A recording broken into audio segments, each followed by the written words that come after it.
اگر کوئی مفتی اور اگر کوئی شیخ الحدیث اور کسی ادارے کا شیخ التفسیر جو ہے اگر غلطی کرتا ہے تو پھر اس سے دین بدنام ہوتا ہے، اس سے اسلام بدنام ہوتا ہے۔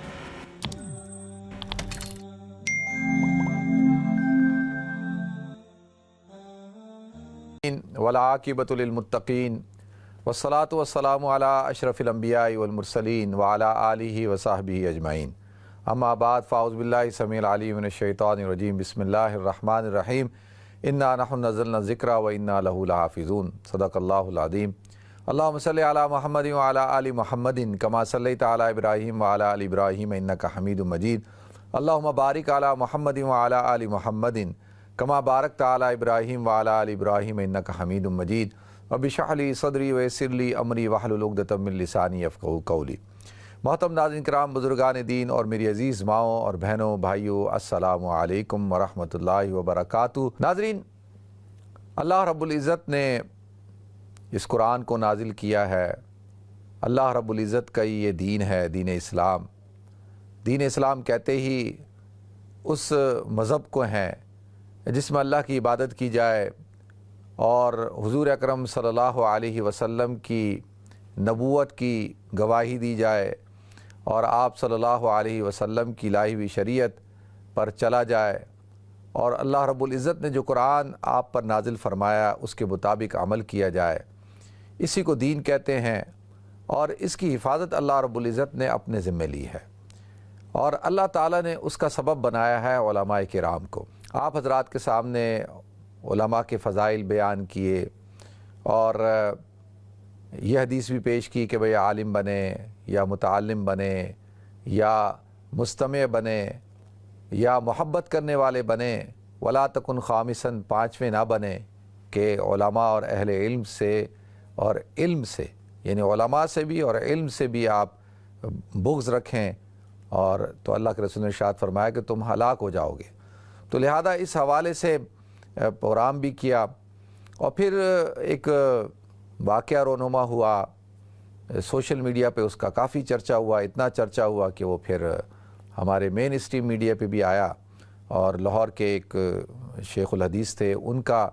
کہ انہوں نے جو ایک گناہ کا کام کیا، اس حوالے سے جو ہے وہ پورے میڈیا میں آپ دیکھیں ایک بحث چل پڑی، اور لوگ جو ہے وہ علماء کو، شیخ الحدیث حضرات کو، مشائخ کو، مدارس کو، مکاتب کو، مدارس کو، یعنی ہر ایک کو لعن طعن کر رہے ہیں، اور اپنی توپوں کا رخ انہوں نے جو ہے علماء کی طرف کر دیا۔ دیکھیں، سب سے پہلی بات تو میں ایک بات عرض کر دوں، اس میں کوئی دو رائے نہیں ہے، میں فی ذاتی ہی اس بات کا قائل ہوں کہ ایک عام آدمی کی غلطی میں اور ایک عالم کی غلطی میں زمین آسمان کا فرق ہوتا ہے۔ عام آدمی کی غلطی عام آدمی کی غلطی ہوتی ہے، وہ اس کو لوگ اتنا نوٹس نہیں کرتے، اور لوگ کہتے ہیں ٹھیک ہے،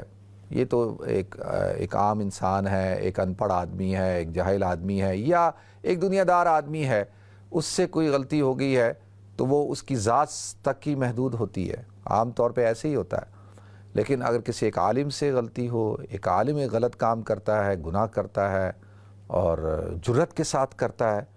تو یہ اس کی انڈیویجول غلطی تو ہے، کیونکہ وہ ذات تو ہے، ایک شخص تو ہے، لیکن اس کی ذات کے ساتھ ایک پورا، یعنی ایک علم ہے، اور اس کی شناخت کیا ہے کہ وہ اللہ کے دین کو ریپرزینٹ کرتا ہے اور اس کا حامل ہے، اور جو اللہ نے اس کو ایک مقام دیا ہے، جو اس کو عزت دی ہے وہ علم کی وجہ سے دی ہے، اس کا جو رتبہ ہے وہ علم کی وجہ سے ہے۔ تو اب اگر وہ اس کی اندر کوئی خیانت کر رہا ہے تو اس کی جو رسپانسبلٹی ہے وہ زیادہ بنتی ہے اور اس کی حساسیت زیادہ ہے، تو اس کو ظاہر سی بات ہے کہ پھر وہ اس کا جواب دہ بھی ہے۔ اور اچھا، اب اس میں ہاں یہ ضرور ہے کہ بھئی اس کو بھی اس شخص کے ساتھ رکھا جائے، اس کا گناہ زیادہ ہے، اس کی غلطی بہت بڑی ہے اور اس کی سزا بھی بہت بڑی ہونی چاہیے، لیکن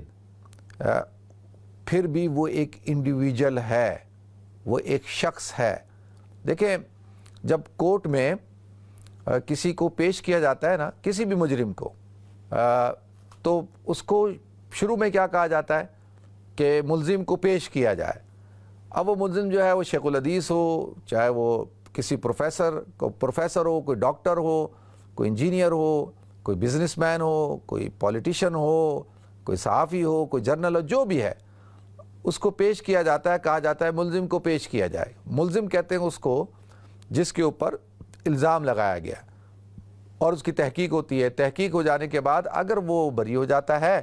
تو دوبارہ سے اس کو کہا جاتا ہے ڈاکٹر صاحب, انجینئر صاحب, مفتی صاحب, کرنل صاحب, جنرل صاحب, وکیل صاحب. تو پھر اس کا جو ایک مقام ہوتا ہے اس کو دوبارہ مل جاتا ہے, لیکن اس سے پہلے اس کو ملزم کہا جاتا ہے. لیکن اگر یہ طے ہو جائے کہ اس شخص نے یہ گناہ کیا ہے, یہ جرم کیا ہے, تو پھر وہ مجرم بن جاتا ہے. اس کو مجرم کہا جاتا ہے کہ یہ اب ملزم نہیں ہے جس کے اوپر الزام لگایا گیا تھا, بلکہ اب یہ مجرم ہے, اس نے یہ جرم کیا ہے. تو لہذا اس حوالے سے میں نے جیسے عرض کیا کہ اس میں دو رائے نہیں ہے کہ میں اس پر بالکل اس بات پر اتفاق کرتا ہوں کہ ایک فرد کا گناہ فرد کی حد تک ہونا چاہیے, لیکن افراد کے اندر بھی جو ہے وہ مراتب ہوتے ہیں. ایک دیکھیں نا, ایک ہے جج اور ایک ہے ایک عام انسان. اگر جج غلطی کرتا ہے تو اس کی رسپانسبلٹی اور اس کی سزا اور اس کو جو ہے وہ اس کا جو مرتبہ ہے وہ اس کو دیکھا جائے گا کہ بھئی تم تو جج ہو, تمہیں تو اللہ تعالیٰ نے اس مقام پر بٹھایا تھا. وہ کہتے ہیں حسنات الابرار سیئات المقربین, کہ جو نیک لوگوں کی جو نیکیاں ہوتی ہیں نا وہ سیئات المقربین, جو مقرب ہوتے ہیں وہ ان کی خطاؤں میں شمار ہوتی ہیں. تو جتنا ایک انسان کا ایک رتبہ ہوتا ہے, ایک مقام ہوتا ہے, اس کی اتنی ہی حساسیت ہوتی ہے, اتنا ہی اس کا نازک صورتحال ہوتی ہے, کیونکہ وہ ایک پورے مکتبہ فکر کو ریپرزینٹ کر رہا ہوتا ہے. تو لہذا سارے جج برے نہیں ہوتے. اگر ایک جج خراب ہو جائے تو سارے جج خراب نہیں ہوتے, لیکن یہ ہے کہ ججوں کا جو تقدس ہوتا ہے اس کے اوپر آواز اٹھتی ہے. پھر لوگ کہتے ہیں کہ یار دیکھو فلاں جج نے یہ کام کیا, اور اس سے تمام جو جج ہوتے ہیں ان کی نگاہیں نظریں شرم سے جھک جاتی ہیں. تو اسی طرح دیکھیں جنرل اگر غلطی کرتا ہے تو وہ تو جنرل ہے, لیکن وہ فوج کا جنرل ہے. اس نے اگر کوئی غلطی کی ہے تو اس کی حساسیت زیادہ ہے, اور اس کو وہ اس سے جو ہے پورے جو آرمی کے جنرلز ہوتے ہیں ان کی عزت داؤ پہ لگ جاتی ہے. اسی طرح سے پولیٹیشین اگر کوئی غلطی کرتا ہے, اسی طریقے سے کوئی بھی آپ لے لیں کوئی شخصیت, اسی طریقے سے اگر ایک عالم دین کرتا ہے, ایک شیخ الحدیث کرتا ہے, تو اس کی حساسیت بہت بڑھ جاتی ہے. تو لہذا اب یہ کہنا کہ جی وہ تو اس کو بھی اسی طرح سے ٹریٹ کیا جائے جیسے کہ عام آدمی کو ٹریٹ کیا جاتا ہے, نہیں, اس کو عام آدمی سے زیادہ اس کی حساسیت ہے اس کو, کیونکہ دیکھیں کہ وہ مذہب کو ریپرزینٹ کرتا ہے, اور وہ شیخ الحدیث ہے, وہ حدیث پڑھاتا ہے, اور ہزاروں اس کے شاگرد ہیں, اور وہ اس کا جب اس کے اوپر سے اعتماد ختم ہو جائے گا امت کا, جب اعتماد ختم ہوگا تو پھر کیا ہوگا کہ لوگ شکوک و شبہات کے اندر مبتلا ہو جائیں گے. تو لہذا ایک بات تو ہمیں ذہن میں رکھنی چاہیے کہ دیکھیں اگر کسی جنرل کی کوئی غلطی ہوتی ہے تو کیا ہوگا, زیادہ سے زیادہ فوج بدنام ہو جائے گی. کوئی جج غلطی کرتا ہے تو کیا عدلیہ کے ادارے پہ آواز اٹھ جائے گی. کوئی جو ہے پولیٹیشین غلطی کرتا ہے تو لوگ سیاستدانوں کو گالیاں دیں گے, بھائی سیاستدان برے ہوتے ہیں, ٹھیک ہے, اور اسی طریقے سے کسی صحافی کو. لیکن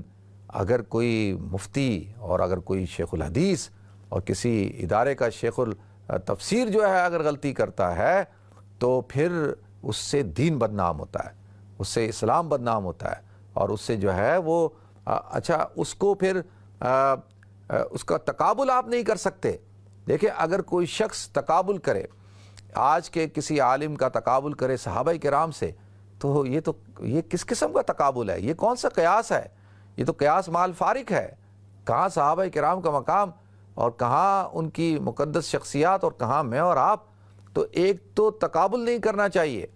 کہ بھئی ان سے غلطیاں ہو گئی تو ان سے ہوگی تو کیا ہوگی, نہیں نہیں نہیں نہیں نہیں نہیں. دیکھیں یہ بات بالکل غلط ہے. یہ جو اس قسم کا تقابل پیش کر کے اور جسٹیفائی کرتے ہیں وہ غلطی کے اوپر ہیں, ان کو اپنی اصلاح کرنی چاہیے. تو پہلی بات. اور دوسری بات یہ ہے ناظرین کہ ایک بات تو واضح ہے کہ یہ دین اللہ کا ہے, اللہ تعالیٰ نے اس دین کی حفاظت اپنے ذمہ لی ہے, اور دین کے لیے اللہ تعالیٰ افراد بھی خود پیدا کرے گا، اور اس دین پر ٹھیکیداری کسی کی بھی نہیں ہے کہ کوئی آدمی کہنا کہ جی یہ شیخ الحدیث کی ٹھیکیداری ہے یا شیخ التفسیر کی ٹھیکیداری ہے یا علماء مولویوں کی ٹھیکیداری، ایسا نہیں ہے۔ اللہ تعالیٰ تو اپنے دین کی حفاظت جو ہے وہ ایک فاسق فاجر آدمی سے بھی لے لے گا، اللہ تعالیٰ اس سے بھی دین کا کام لے لے گا۔ اللہ تعالیٰ محتاج نہیں ہے، اور اللہ تعالیٰ جو ہے وہ کسی مدرسے کا بھی محتاج نہیں ہے۔ میں آپ سے گزارش کر رہا ہوں کہ اللہ تعالیٰ جو ہے وہ کسی کا محتاج نہیں، یہ دین اللہ کا ہے اور اللہ ہی نے اس کی حفاظت کرنی ہے۔ تو لہذا ناظرین، اگر ایسے افراد پیدا ہوتے ہیں اور ایسے یہ وہ لوگ ہوتے ہیں، دیکھیں کہ ایک شخص جو ہے وہ کیا تھا، نفس اس کے ساتھ ہے، شیطان اس کے ساتھ ہے، جو اس کو وسوسہ ڈالتی ہے، شیطان اس کو ورغلاتا ہے، بہکاتا ہے، اور وہ ایک ایسا انسان جو اپنی محنت سے، دیکھیں محنت تو کوئی بھی کرے نا، اگر کوئی انسان دنیا حاصل کرنے کے لیے دین پر محنت کرتا ہے تو کیا دین اس کو نہیں ملے گا؟ ملے گا۔ آپ دیکھیں علماء سوء اور ایسے خطباء کہ جو ان کو ایسی تقریریں کرتے ہیں کہ آپ حیران ہو جائیں گے، تو کیا وہ محنت ہے نا؟ وہ محنت کر کے انہوں نے حاصل کر لیا، لیکن ان کے الفاظ اور ان کے جو تعلیم ہے، ان کا جو علم ہے، وہ ان کے اپنے اندر تک نہیں پہنچتا، اپنے حلق سے نیچے نہیں اترتا، اور نہ ان کے باطن کی اصلاح کرتا ہے۔ تو لہذا محنت کر کے یا کسی بھی طریقے سے کوئی شخص جو ہے رٹا لگا کر اور ایک مقام حاصل کر لیتا ہے، اور پھر اس مقام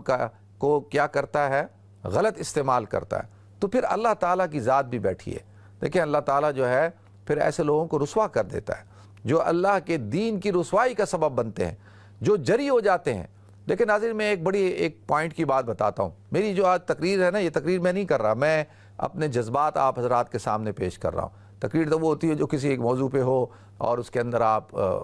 تسلسل کے ساتھ ایک گفتگو کریں، اس میں تسلسل نہیں ہے، صرف عرض یہ کرنا ہے کہ دیکھیں ایک شخص ہوتا ہے جو دنیا دار ہوتا ہے،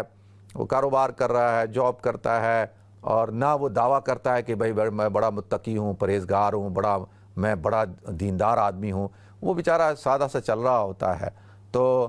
وہ کیا ہے کہ وہ بھی اس سے اگر خطا ہو جاتی ہے، گناہ ہو جاتا ہے، تو وہ توبہ بھی کرتا ہے۔ اور سم ٹائم کیا ہوتا ہے کہ ایک انسان چلے وہ بھی اگر گناہ ہو رہے ہیں، غلطیاں ہو رہی ہیں، اور اس کو کوئی پکڑ نہیں ہو رہی نا، اس کو کسی قسم کوئی پکڑ کا سامنا نہیں ہے، کوئی پریشانی کا سامنا نہیں ہے، کوئی مصیبت نہیں آ رہی، کوئی پریشانی نہیں آ رہی، تو وہ بھی جری ہونا شروع ہو جاتا ہے۔ وہ کہتا ہے یار میں تو گناہ کرتا ہوں، پکڑا ہی نہیں جاتا، مجھے تو کچھ ہوتا ہی نہیں ہے، میں تو شراب پیتا ہوں، مجھے تو کبھی کچھ نہیں ہوا، میں زنا کرتا ہوں، میں تو کبھی کسی پکڑ میں نہیں آیا، میں تو حرام کام کرتا ہوں، مجھے تو کوئی پکڑ نہیں آئی، میں نے تو قتل کیے، ڈاکے ڈالے، کرپشن کی، یہ جتنے بھی غلط کام ہیں میں کر رہا ہوں، لیکن مجھے تو کوئی کچھ ہو نہیں رہا، میں تو ترقی کر رہا ہوں۔ لیکن ایک شخص ہے وہ ایسے حالات پیدا کرتا ہے، اس طریقے سے غلط طریقے سے ایک عہدہ حاصل کر لیتا ہے، اور وہ کہتا ہے دیکھو مجھے تو کسی نے نہیں روکا، میں اس مقام تک پہنچا ہوں۔ تو اب کیا ہوتا ہے کہ انسان کے اندر جرت پیدا ہو جاتی ہے، اور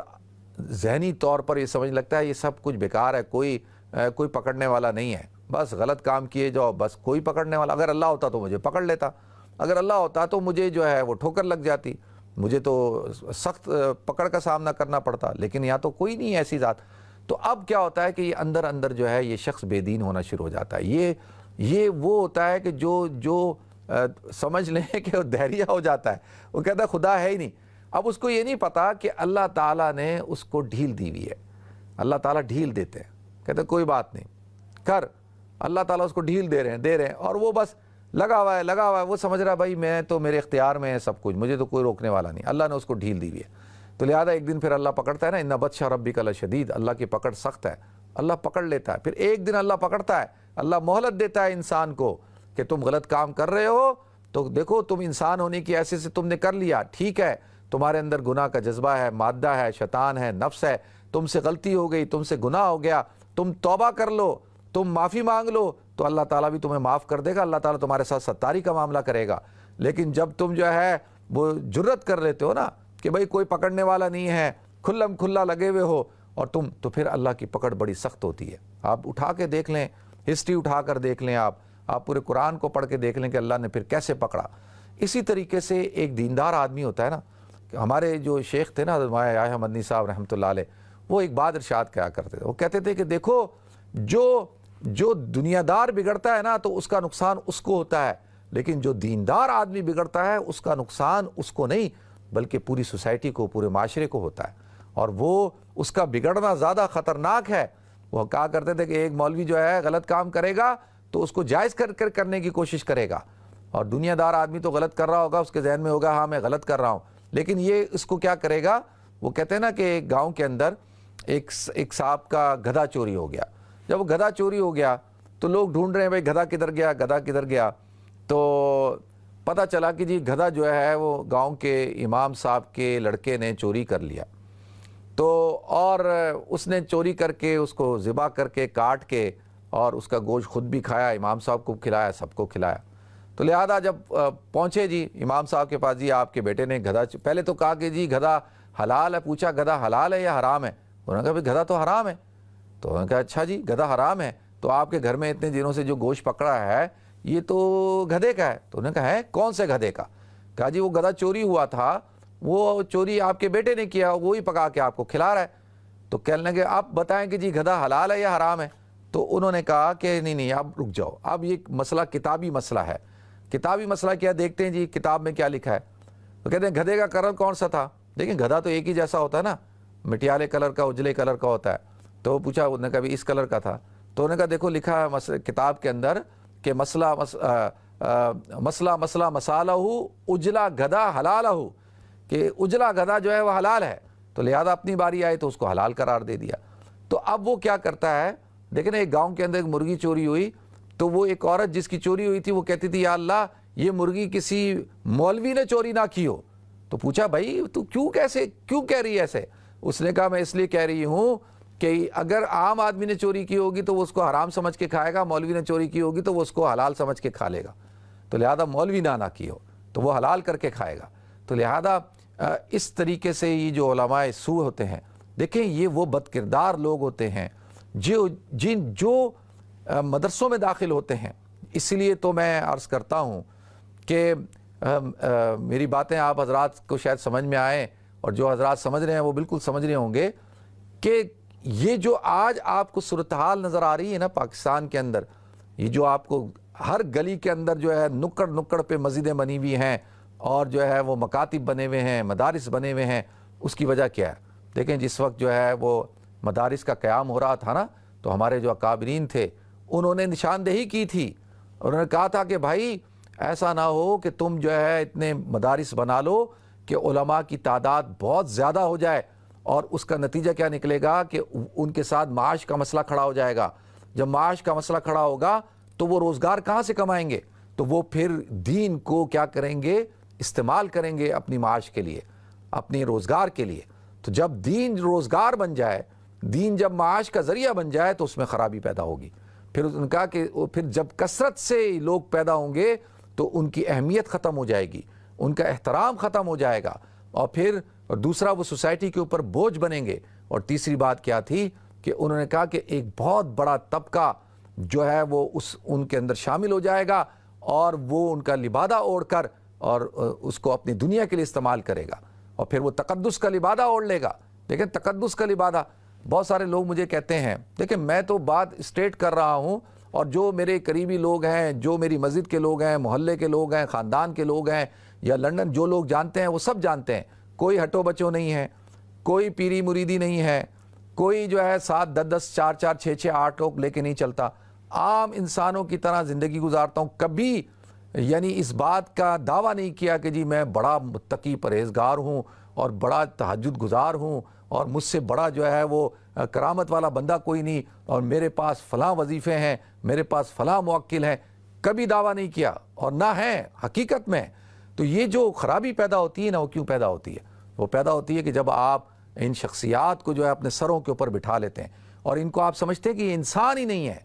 بھائی یہ سب انسان ہیں، یہ جتنے پیر ہیں، یہ جتنے بڑے بڑے شیخ الحدیث ہیں، یہ بڑے بڑے اسکالرز ہیں، جو بھی ہیں، میں ہوں، ہم سب انسان ہیں، ہم سب خطا کے پتلے ہیں، ہم سب کے ساتھ شیطان لگا ہوا ہے۔ شیطان جو ہے وہ لگا ہوا ہے کہ کس طریقے سے ان کو پکڑے اور ان کو گمراہ کرے۔ تو لہذا